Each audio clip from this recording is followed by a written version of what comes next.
वैज्ञानिकों के अनुसार जब सृष्टि का आरंभ हुआ उस समय चारों ओर अंधकार था, जिसमें सृष्टि को उत्पन्न करने के सघन तत्व, जिसे हम डार्क मैटर कहते हैं, वह उपस्थित थे।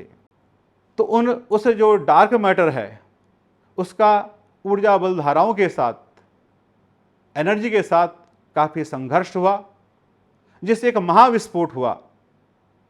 उससे ही ताराओं एवं आकाश गंगाओं की उत्पत्ति हुई।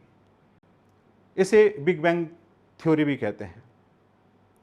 ये सभी तारे और आकाश गंगाएं आकाश में ब्रह्मांड से केंद्र में और केंद्र से परिधि की ओर फैलती रहती हैं, ऐसा आज के विद्वानों का कथन है।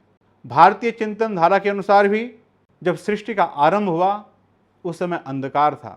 उस समय सृष्टि के जो सघन तत्व रहे हैं, एनर्जी रही है, उसके साथ मिलकर के हिरण्यगर्भ की उत्पत्ति हुई और हिरण्यगर्भ के रूप में ही सृष्टि का विकास हुआ। उससे ही ग्रह नक्षत्र आदि उत्पन्न हुए हैं।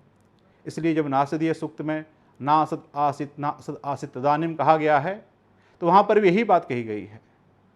हिरण्यगर्भ सूक्त में भी यही कहा गया है कि हिरण्यगर्भः संवर्तताग्रे भूत से जाता पतरे का आसित साधार पृथिव्यामुते माम कस्मै देवाय हविखा विधेमा। इस प्रकार जो सृष्टि की उत्पत्ति की कथा है, अगर हम इसको गौर से देखें तो वास्तु पुरुष की जो उत्पत्ति कथा है इसकी इससे बड़ी साम्यता आती है। जो सृष्टि के आरंभ में अंधकार है वही अंधकासुर है,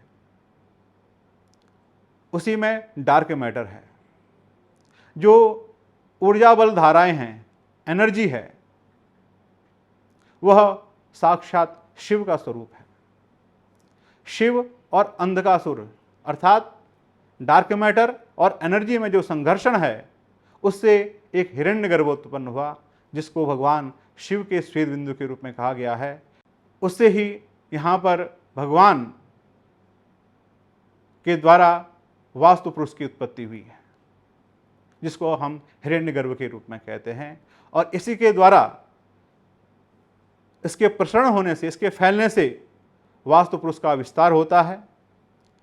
पृथ्वी का अग्नि, जल, वायु इत्यादि तत्व हैं, गुरुत्वाकर्षण हैं, चुंबकीय क्षेत्र हैं और साथ ही अक्षभ्रम आदि हैं। इनके द्वारा ही यह पृथ्वी प्राणियों के निवास स्थान के रूप में बनी है।